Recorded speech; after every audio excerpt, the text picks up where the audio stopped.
right, I'm going to get started. Hello, everyone. Again, if you just joined, I just mentioned that we appreciate everyone carving out time in their day. I do believe it will be time well invested in your business. My name is Brian Babish. I'm the Senior Director of Sales here at AppSmart in the US. And at AppSmart, we're home to the world's largest business-to-business marketplace for recurring technology services. And today we have the privilege of being joined by one of our top strategic partners, AT&T, where we are going to talk about some exciting news about their new colocation offering. And I want to add that our relationship with AT&T runs really deep. I was starting to add up and I stopped at 150 years of experience in working with AT&T between our AT&T back office pod, our sales engineers, our leadership collectively. Those relationships run really long and deep. So we have great experience, not just to help you on the front end with our AT&T team, but also on the back end through the implementation process with some real experts. Before I get into the panel that we have joining us today, I want to share 4 quick things of what we believe you're going to walk away with after this webinar. Number 1, what is colocation? Maybe you're an expert or maybe you're a beginner. I guarantee you that you will go away knowing more and having an edge with colocation. Number 2, what's the AT&T value prop and what strategic relationships do they have? There's some really interesting things that John is going to share about some strategic relationships with companies you might already be working with, and there could be a real, again, strategic advantage working with them through AT&T. Next would be questions to ask. How do you mine your base of customers, especially during COVID right now? Getting the attention of new decision makers can be difficult from what I'm hearing from our advisor community. You still got to keep trying, but you have customers out there that love, like, and respect you. How do you look into that base and mine for the colocation gold? We're going to talk about that, as well as how to get the attention of new prospects. And then lastly, the money associated. How can we help accelerate your current colo practice or start it off and help build this revenue stream? So that's what we're going to share today. 2 quick housekeeping items before I get into the panel. Number 1, we will have a chat box. So if you have questions, things you want us to address on the call, go ahead and throw those in, and we will, John White is going to be managing that, and he's going to be either answering them or asking questions as we go through. And then the second thing is, as we wrap up today, we're going to have a survey up on the screen. If you could just hang for a couple seconds, your feedback is invaluable. So we really would love to hear what you have to say, suggestions you have. Again, it'll just be a couple seconds after we wrap up. So with that said, I want to introduce our panelists here. Thank you for joining the AT&T team. How are you guys doing? Doing great. Thank you. Very good. Good. Thanks for having us. Yeah, absolutely. Appreciate you joining. So we have John White here with us today, who is our National Director of Sales. We also have Jackie Steinberg, who is our National Channel Manager, Account Manager. And then we have John McLean, who is also our Director of Sales. And you guys can describe exactly where you guys play into the mix as you support the partner community. Before we get started, and I turn it over to Jackie, I thought we would start a little different with a couple would you rather questions, just to get to know you all a little different, or a little bit more, I should say, and maybe break the ice as we jump into this webinar today. So you guys ready for that? You cool? Sounds good. Yeah. All right. So John McLean, you're up first. The first question I have for you is, would you rather live on top of a New York City skyscraper or the top of a mountain? That's an interesting question.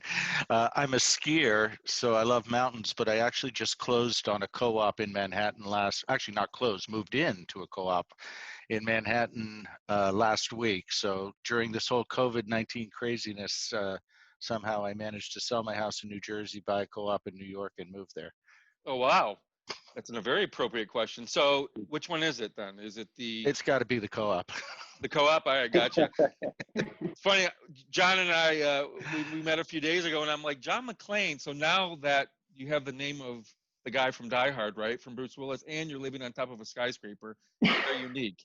I would suggest you not get on an airplane. Yeah, that's right. So thank you, John. Jackie, next, would you rather live in the Sahara Desert or in Antarctica? If my shirt can't tell, I did not plan this and I didn't know this question was coming, but I would rather live in a desert because I'd rather be hot and sweaty any day over being cold. I am from Brazil, and I think that has a lot to do with it. So bring Makes me. sense. Yep. Where's your favorite hot place to vacation? I really like Miami and anywhere in Mexico, Panama. I went to Panama with AppSmart not too long ago. That was my last vacation, so thank you. Yeah. But really, anywhere warm, I'll take Very it. cool. Thanks, Jackie. And then John White, would you rather text or make a phone call in today's age?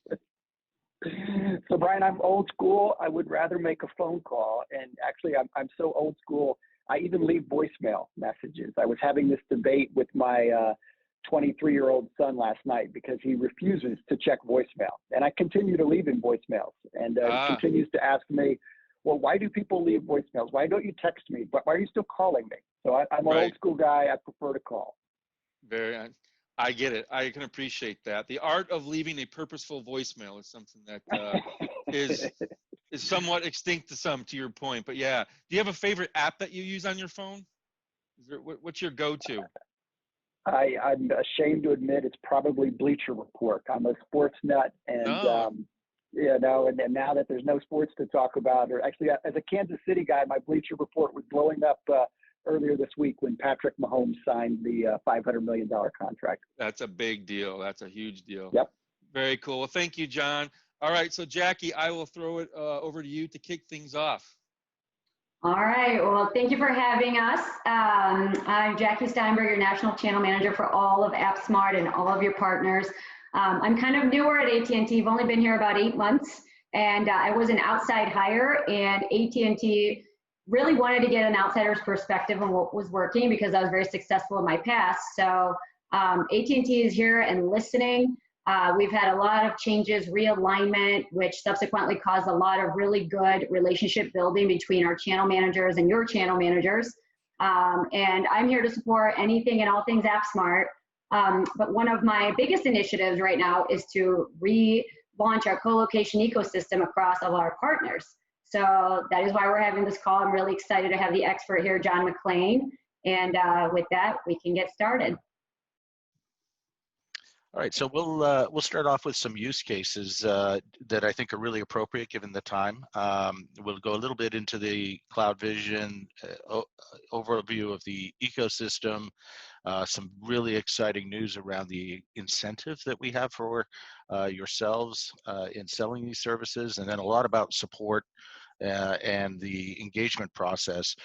So a little bit about myself. I've been with AT&T for about 20 years now, 19 years. And I actually was brought into AT&T as we were launching a hosting business. If you think back in 2001, it was the absolute, top of the web and everything around e-commerce was just starting to get off, and then we actually had the internet implosion.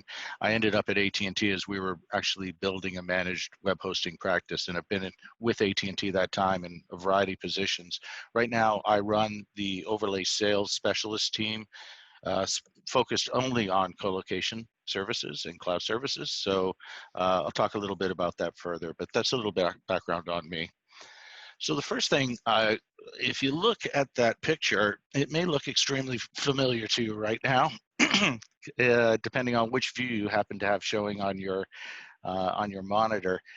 This is one of our recent wins, and I picked several that were really appropriate for just the whole environment that we're in right now. So this is obviously a web unified video communications company that's been exploding. In fact, those numbers of 40 million individual users have just gone completely through the roof. So it really is a massive expansion of infrastructure for these folks. Concerns about security that you probably have read about in the news. But really, one of the things that they had was they had this, some reliance on some specific data center providers. They looked to AT&T to provide not just networking solutions, but also to be able to give them access to our colocation ecosystem. So this specifically is a two-phase sale. The first one here is in Silicon Valley in San Jose facility at one of our partners' core site. There was an existing relationship that we had. They knew CoreSite well. We helped introduce them to that specific data center. And the key for them was to work with AT&T so that they could actually leverage our relationship with multiple partners so that they felt that they had a multi-vendor strategy, even though they're working with AT&T here. So they get a single point of contact for technical issues, and that's across vendors. So whether in this case they happen to be with CoreSite for phase 2, we're looking at some other providers, but say they happen to be at Equinix, we can provide unified support across both of those facilities with AT&T. So that was a huge part, and of course we're looking to see them expand significantly as they continue their growth. One of the areas I wanted to point out is just the contract value. So this is for the first year of this. It grows over time, and strictly for phase 1, we're talking about $70,000 a year, and that'll be growing significantly over time. So a sense of the size of these deals. This happens to be a very large one. Typically, we're seeing deals kind of in the $5,000 to $10,000 range, $10,000 to $20,000 range, and then sort of 50 plus is kind of the range of deals. The next one I brought on is actually significant expansion. If you look down the aisles of those stores, you may recall being around stores that sell household items for the bees in your house. So this is a store that we have an existing, or excuse me, a customer that we have an existing relationship as well. But their key thing is they're looking to go to the cloud with their computing resources. So very specifically, they're doing a lot of development of their e-commerce platform, which has expanded considerably. It was a very large part of their go-to-market with their customers, but of course, recently it's become significantly more important. They've also specifically gone to public cloud, in this case, Microsoft Azure. So you've probably heard of, Azure, obviously Amazon Web Services or AWS, so public cloud infrastructure companies. Well, within AT&T's Colocation, we provide a roadmap, or excuse me, not a roadmap, a complete connectivity into the cloud ecosystem, including Azure and all of the others. I'll go into that a little bit further, but specifically for these folks, we're looking at 2 locations in the DC, Washington, DC, Ashburn, Virginia area and the Chicago area. Massive amounts of pipeline, as you can see, 10 gig connectivity out to the cloud. And then of course, within AT&T, we were able to bring in our MPLS network. So here is an example of, another mega deal, if you will. This one's about $20,000 a month. But most importantly on this one is the cloud connectivity and then also the core network. And the core network for this, so contract value of $227,000 in colocation, but core network associated with it, $1.2 million. So this is an example of where AT&T is able to bring in a complete and integrated solution to our customers and help them connect with their customers, with their providers, with their infrastructure players, any of their stakeholders. And we do it through these data centers, which are specifically networking hubs. Any questions about those 2 wins before I kind of move on to what is actually colocation? All right, so let me just set the stage. So I've just shown 2 different examples of customers that their business is expanding because of the unique times they're in, but it's not unique just to COVID. So this has been going on for a considerable period of time. It's been about 10 years now that there's been a true movement towards what's called cloud resources, cloud computing, cloud storage, cloud infrastructure. Probably heard infrastructure as a service, other terms like that. Well, it has gone far beyond early adopters and is now completely mainstream. And in fact, if you read some of these statistics in here, I'll let you read them, but it is very much a hybrid movement towards outsourcing infrastructure from a company's own data center into third-party providers, those that specialize in data centers and those that have access to all the cloud service providers that they use now in their business. And in fact, one stat that's not on this is a Gartner stat that came out from a report last year that said by 2025, fully 80% of all companies, all enterprises, would no longer have their own data center infrastructure that they manage, that they would have outsourced that infrastructure to a combination of dedicated resources in colocation data centers, or a combination of that with utilizing cloud resources, as I mentioned with the 3B company, using public cloud, which is out into the cloud resources of infrastructure and compute power, but they need to get at it with their own core infrastructure, which is housed in these colocation data centers. So an expanding market, really growing, and we're very excited about it. At AT&T, we're growing within our business at a little bit north of 40% year-over-year growth in revenue, and we've been holding that for 4 years in a row now. So this is a really, expanding part of our business. And one of the core reasons that we're interested in it is because it anchors so much of the networking that surrounds it, which of course is our reason for living, right? Is to connect people and businesses to their customers and to their stakeholders. So within that, so here's AT&T's vision, right? We've got it's based upon the network core. What can we do to sell more network, use more capacity, actually take advantage of the massive scale of infrastructure that we've invested in over the years? All of that fiber, it's significant that AT&T has invested more than any other American company in American infrastructure for years and years on end. And it's all been really putting in, mobile networks and fiber into the ground in order to connect businesses. And this is significantly where it is. Well, all of these areas around it, whether it's security like firewall, whether it's new types of networking like SD-WAN or, virtualized networking, as well as LAN services, all of that has to be connected and provided somewhere. And it's actually provided by the cloud, the Colo ecosystem.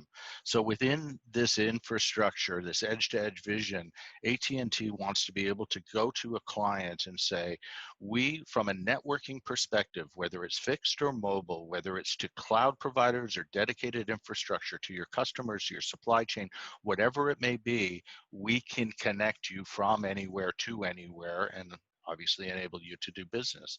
So that's really significantly what we're trying to do, and our position in it is to be what we call the hub of the network architecture. So John, I have a quick question for you.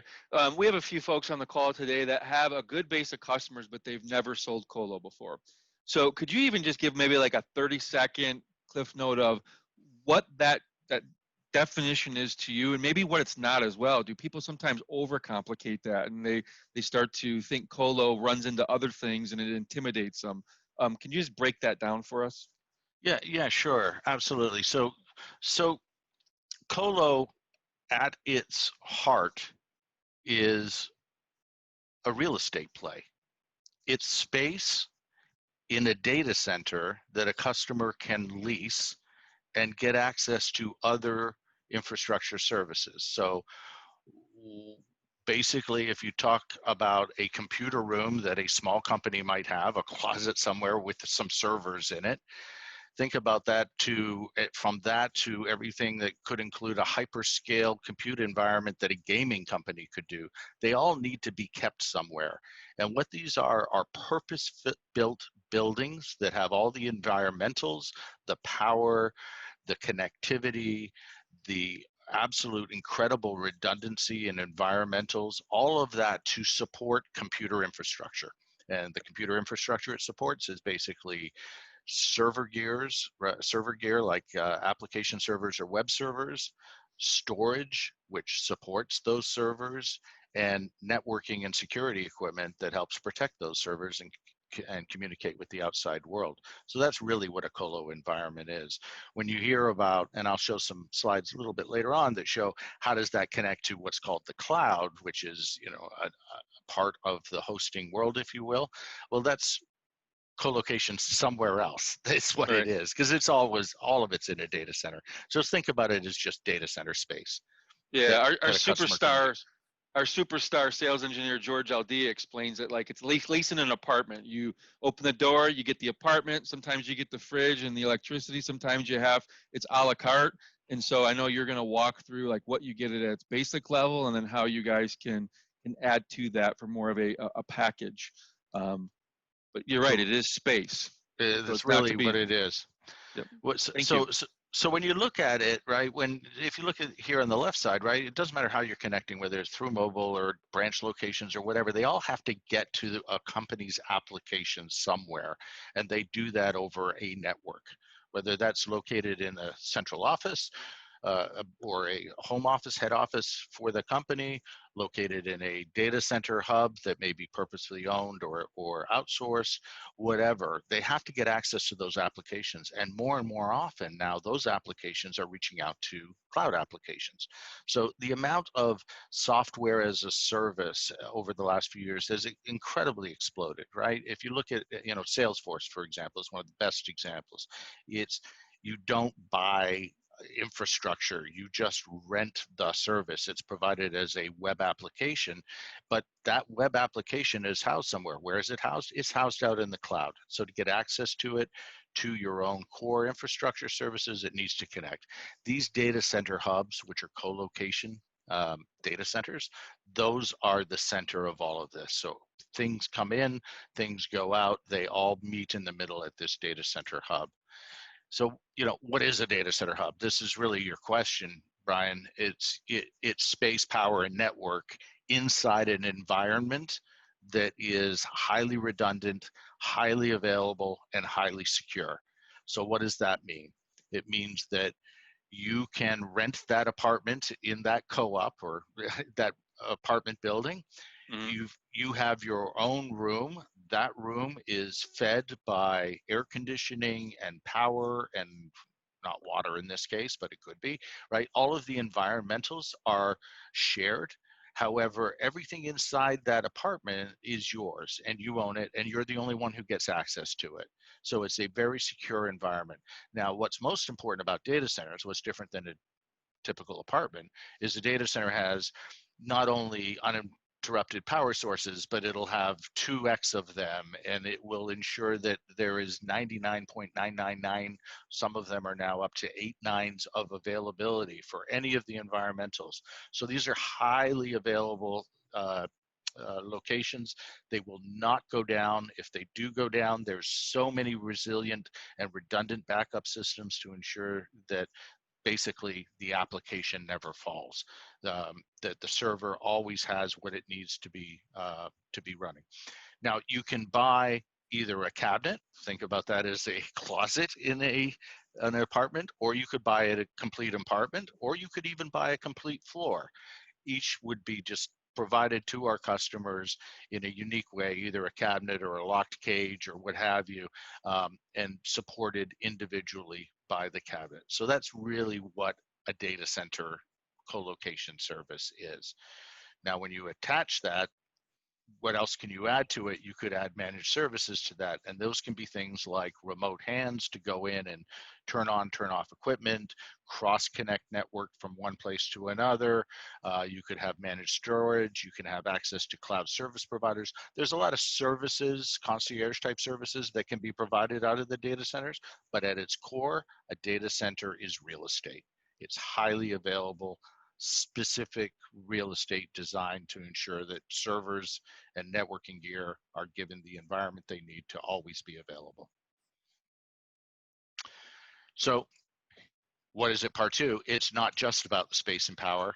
It also needs to be able to connect to all of the other services, those concierge services that you might expect. So very specifically, most customers are going through digital transformation. Most customers are deploying cloud applications and software as a service applications. They need access to those providers.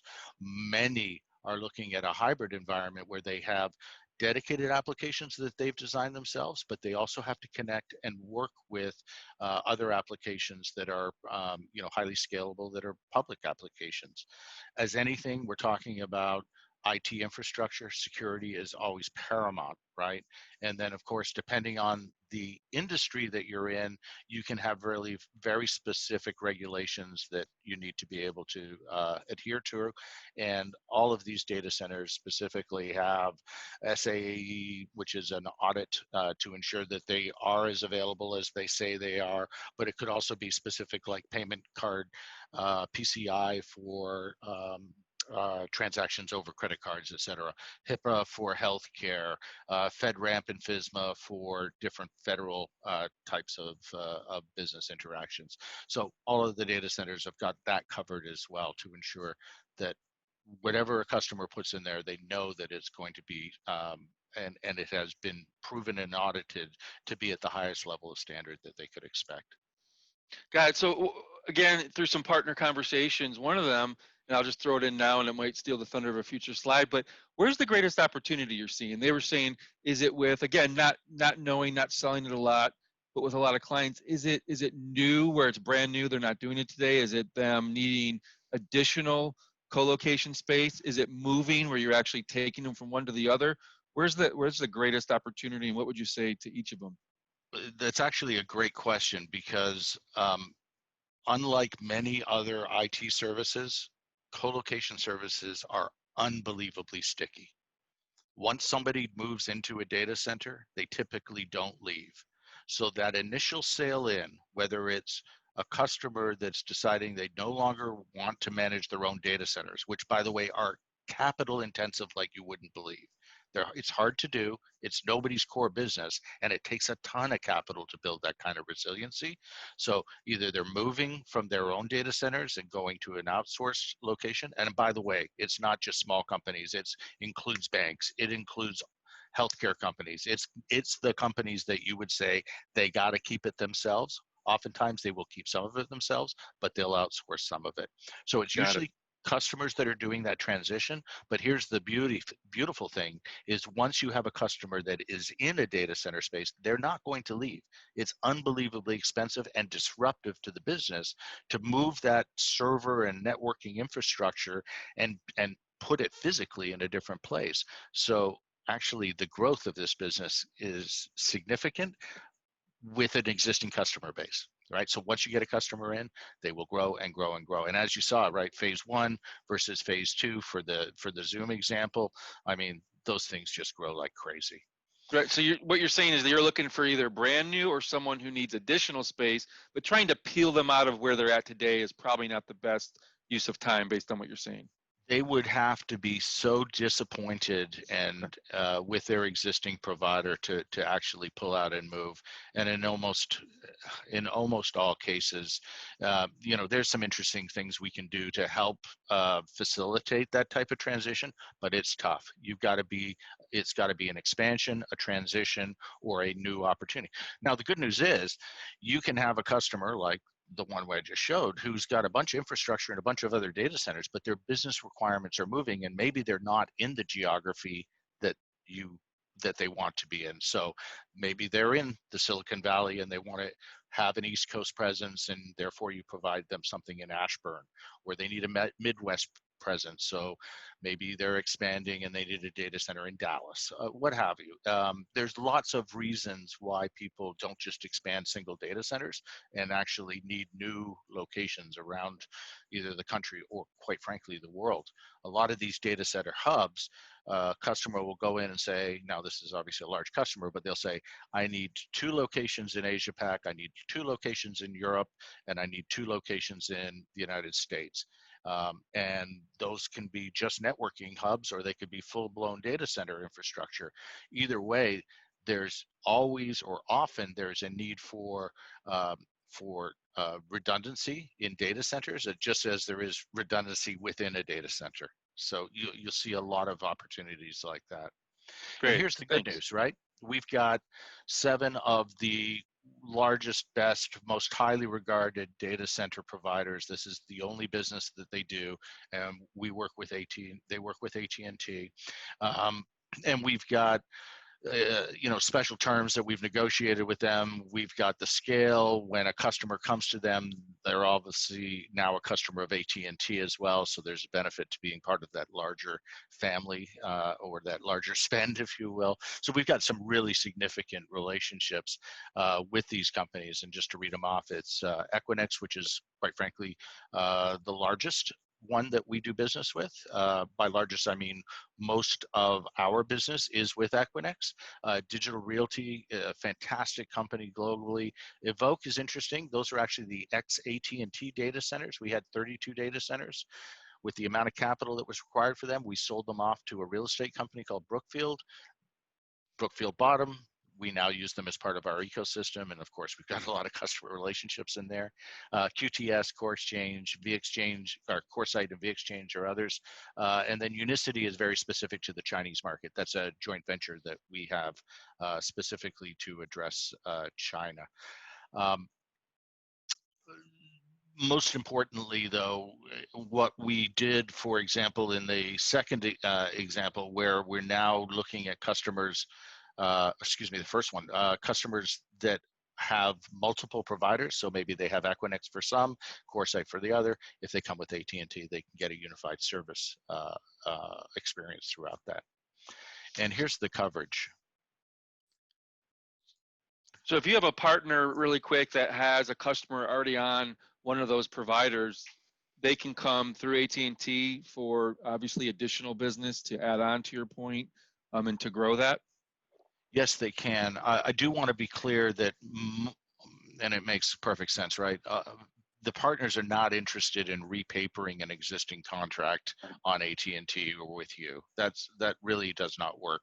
However, Okay. There are cases, I call it a win-win-win, where there's benefits for the client, there's benefits for yourselves and AT&T, and there's benefits for our partner to actually do that, in which case it'll be an expansion. Maybe they've got 2 locations somewhere, they want to go to a third. AT&T has a massive spend. We're able to do something either financially. I'll give you some reasons why they would choose AT&T, but it has to make sense because the partner can't just be writing down their margin in order to fit another layer into the contract. But there are times when that does work, but it really needs to be strategic in nature. Got it. I have 2 quick questions on the slide. You're causing my phone's blowing up over here from people who I know that are on. The one is how do we choose between the providers? So who would walk an advisor through these companies? Great reputations, like where do they go? What does that process look like is question 1. And then question 2 would be if they're already working with maybe a channel manager at one of the companies, can they go through AT&T and continue that relationship? Or are they walking away from that relationship with somebody that maybe they have some allegiance to? So I'll answer the second question first. They continue to work with those. So for example, we have great relationships with each of these companies and their direct sales force.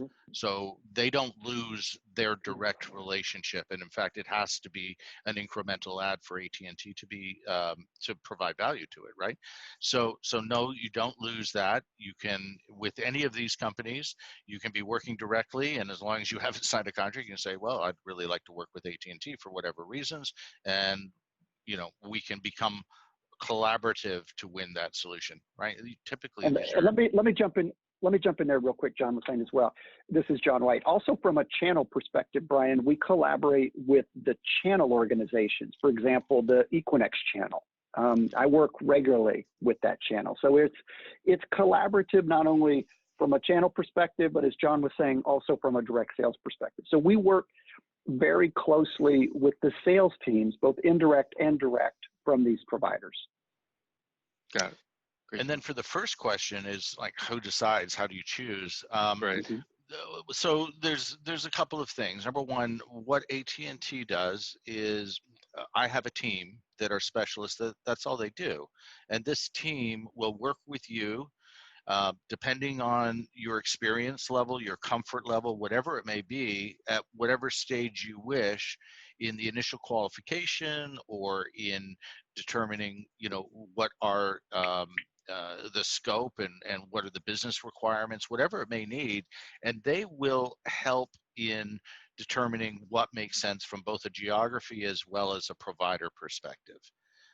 So they'll help you with that.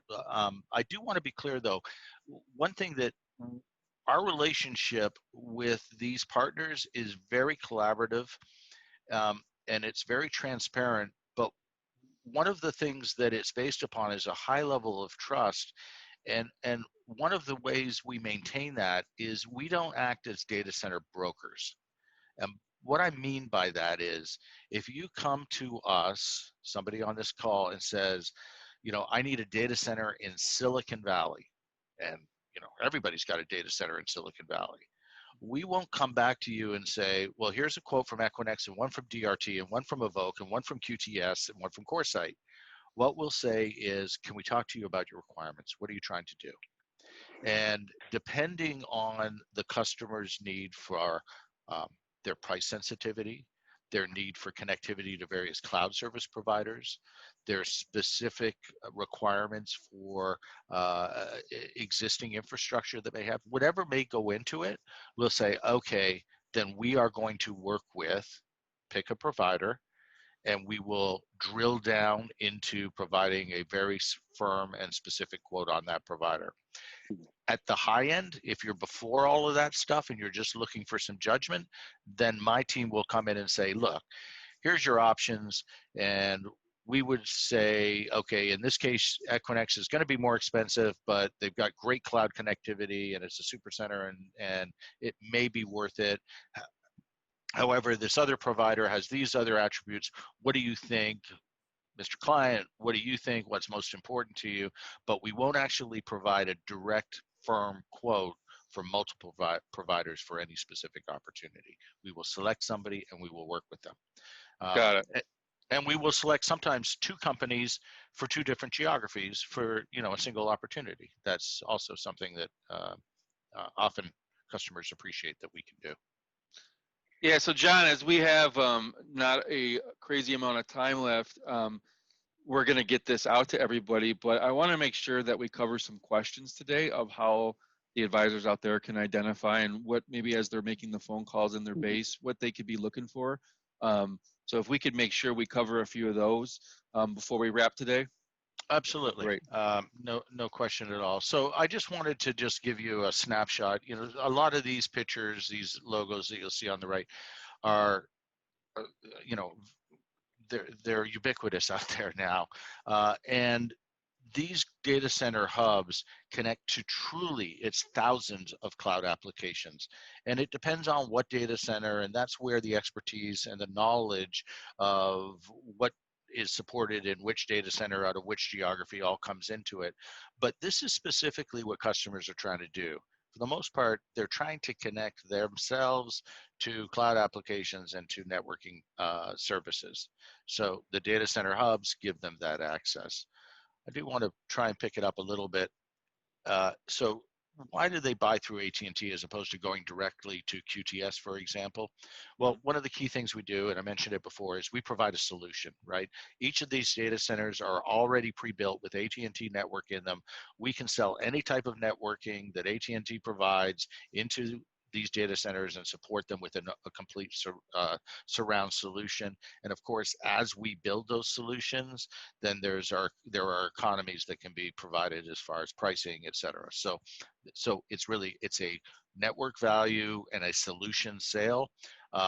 Many customers find just the contracting aspect alone reason enough to want to come to AT&T. We've got a master services agreement that's already been negotiated, signed, and everything else. And to contract these services, it's basically a pricing schedule that they would need to execute on. It's unbelievable how big a hurdle that can be for a company to go in and try and negotiate a new master service agreement with one of these providers, because it's as difficult as it is negotiating it with anybody, and they typically take months. I mentioned the support a little bit earlier about how we could have a customer that has, infrastructure in Equinix and some in QTS, and we have a single client service executive that helps manage that. But regardless of whether or not it's across multiple providers, AT&T provides dedicated service executives that help specifically add on to the support that our customers get. So they are not kept away from any of the direct support, the data center specific support, the local support, all that stuff. This is additive support that is provided, and because it's provided by AT&T, we also get significant response when we're reaching back out into the data center. So they're all there to help you. And then of course, partnership, the brand, just what we bring in our ecosystem, specifically the best of breed with the best of breed. When we come together, we stand behind our solutions and we do what's right, and that's important. Yeah, So I would just say too that if really quick on that, with those brands, if you're out there watching or listening on the replay and you work with one of those companies today, it is worth a conversation for us to dig deeper and to give you more answers and allow you to ask more questions about going through AT&T with those companies. No, it's true. They're all top-notch companies, and we have very strong relationships with them. So what do you ask for when you're talking to your clients? Almost everybody has got some sort of level of business transformation going on right now. Right?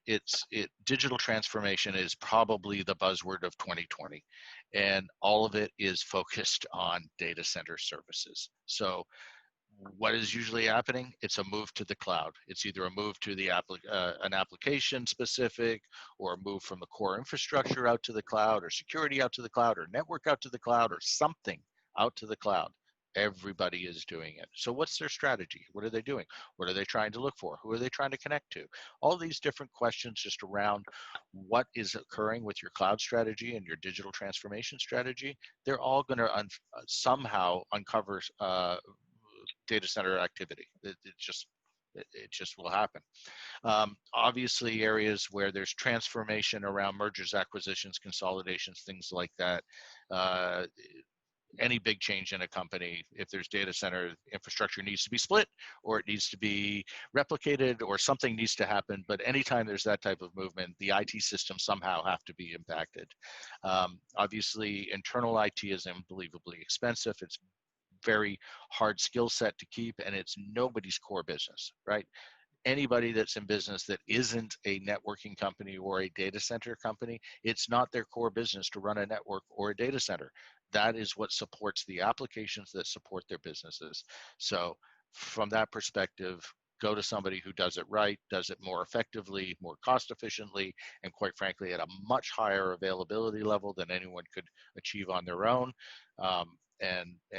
And rest well at night, as well as know that your dollars are being spent very efficiently. It really makes sense to outsource these types of services. And then the last one is just DR, disaster recovery. That is where you see a lot of people that'll maybe have a single instance in a corporate data center, and they realize that they need a second instance just for business continuity and disaster recovery purposes. A great opportunity to say, okay, we can give you and show you a plan to transform your business and to support your business as you go through this. Because this stuff is kind of hard to do, right? Moving infrastructure is not easy, but we can help along all steps of the way. So those are some qualifying questions. One of the things I really wanted to point out is there's a lot of money in this for you guys. John can speak to the specifics of how you get paid, but specifically for colocation, I said before, $10,000, $20,000 a month sales are not uncommon at all. They're kind of the sweet spot, and the incentive that we have covers all of our providers. The vast majority of them, except for one, are the equivalent of 2 months of MRC. So if you sell a $20,000 deal, you're getting a $40,000 check. That's pretty nice. I can go into the specifics, the rules, restrictions, et cetera, but basically it's for space and power of the MRC, not one times, not all the additional services, not metered power. I'm sure there'll be questions about that and I can address them, but at a high level, that's what it is. And it's good through the end of this year. And I want to, John, I want to jump on that just real quick. Please, yeah. That SPIFF, that 2 times the MRC, that is on top of our standard compensation. So you're going to get the standard AT&T 1 times the MRC, an additional 2 times the MRC from the Colo SPIFF. And then you'll get our standard residual. And that residual is not dependent on price point. I know your agreement, if you're working directly with any of these colo providers, their compensation can depend on a number of variables. Ours does not. It's consistent. It's the residual, the standard residual, plus our 1 times upfront, plus the 2. So you're looking at 3 times the MRC, plus our residual on these colo sales through the end of the year. So John, to be clear on that, the residual could be higher just as a starting point, and then on top of it, ICB pricing is not affected. So in some cases, Correct. It can be pretty dramatic. Yeah, exactly. So our residual will be higher than what you may be getting directly from many of these firms. Our residual may be higher. And then you add on our 1 times upfront, you add on the 2 times SPIFF, so you're looking at 3 times the MRC plus our residual.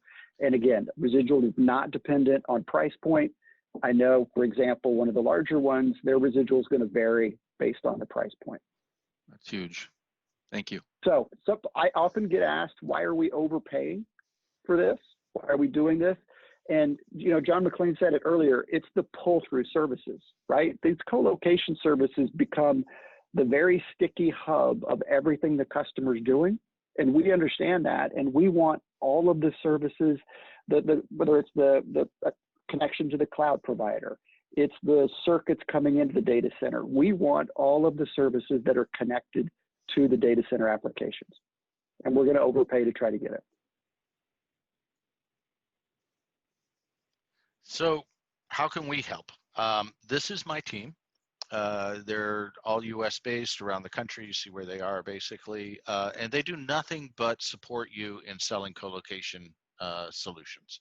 That's all they do. They do support all segments. We are a very small, powerful specialist team. But we're able to help take as I said, from qualification right through to contracting. And whatever level of support you need along the way, we can help. And that really is dependent upon what your needs are. If you feel like you just need literature and somebody to help manage a proposal and getting a quote for your clients, great, we can do that. If you need somebody to present a value proposition, we can do that. If we need somebody to go in and help define what the requirements are or understand the customer's requirements and bring that up and help solution it, we can do that as well. And these are specifically sales resources. So behind this team are what we call the network integration team that do the actual contracting and proposal generation, et cetera. So there's more people than just these 6 as far as doing the work. But these are the sales folks that will help you navigate the entire process through AT&T, and they are client facing, right? That's what they do, is sell colo. So let me just go across to the next one, give you a sense. This is national business. They're aligned geographically depending on where. They also cover global business. Obviously, they cover your businesses. It's typically it's a mix of geographic and segment, but highly talented people, really significant experience. Some of them, one of them is a person that started with me 20 years ago selling colo at AT&T or managed hosting at AT&T. One of them is somebody that was doing it for years with AT&T, left, came back. Several others are outside hires that are specialists, but this is their business and this is what they do. Good understanding of the other AT&T services, et cetera. But if you're looking for, just to say it's an SD-WAN specialist or something, there's somebody else for that. What they do is colo, just to make sure that you're aware of that. Got it. And really, that's the end of what I had that was the prepared presentation. But, I hope as a result of what I've said, you can see, we bring a complete ecosystem of best in breed partners, and we add AT&T value-added solutions around it to ensure that there's great value proposition to our clients to do business. We're building, integrated solutions with network and security, and we can take the entire offer and provide it as a bundled solution. Ease of contracting, the SPIFF, all of these things are really designed to give this offer some rocket fuel to even not just continue this 40% year-over-year growth, but to even accelerate it further. So it's a really exciting place to be right now within AT&T. There's one question that came across about ACC. Can we and how do we work with ACC through AT&T, that partnership? Yeah, so I'll cover that. This is John White. A couple things. We're looking at adding all of the great stuff that John McClain just covered to the ACC portfolio later this year, as early as the August-September timeframe, but certainly by the end of the year. So we're working very, very hard on that. Hopefully you saw that we just added an SD-WAN offer to the ACC portfolio. We're looking at adding our colocation offers that John has covered, our switched Ethernet on demand, broadband aggregation. So we're going to be expanding the ACC portfolio throughout the year. So more to come, but I think the good news here is everything that John's covered will be available to your partner community via ACC this year. Got it. Thank you. So I know we are wrapping up on time. So John McClain, we can turn it over to John White. And John, I have one question for you before you say some final thoughts, as well as we hear a lot about the new AT&T, and I really want to get your insight and perspective, being that you're there. What does that mean, and what does everyone need to know? What's any misconception, or what do you want to promote to make sure that they're aware of what the new AT&T is? No, I appreciate it. I think it's a great question. And, I'll start with what I just mentioned with ACC. I know many of your partners have sold ACC historically, and historically ACC has just been a dedicated internet machine, right? As we expand that offering, and we're investing in ACC, we're adding SD-WAN, we're adding colocation, we're going to be adding a number of security offers. So I think what's really different is the investments that AT&T is making in both of our channel options, the ACC option and the Alliance option. We've got one team in place that's supporting both of those channels, and this one team is dedicated, and it's a large team, it's not a couple people, it's 65, 70 people, dedicated to supporting master agents like AppSmart and your partners across both of those channels. So, I've had the opportunity to be part of AT&T's channel for over 20 years, and I've seen a lot of things.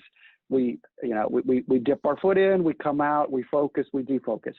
Since the beginning of 2018, we have continued to invest in indirect channels. We've continued to invest in master agents like AppSmart. And, Jackie mentioned it at the beginning when she introduced herself. We're bringing in a lot of people like Jackie from outside of AT&T to help accelerate our transformation within the indirect channel, because we got a lot of folks like myself who've been here for 20 years. We're also bringing in a lot of people like Jackie who've been here for 1 year and are helping us make that pivot and become more partner focused. So if you haven't tried AT&T lately, please do. AppSmart's got a great AT&T specialty team. They understand the co-location process that John took us through very, very well. They also understand all our services. So if you haven't given us a shot, please do. And AppSmart's a great place to do it. They've got a really good AT&T team that can help you through this. Absolutely.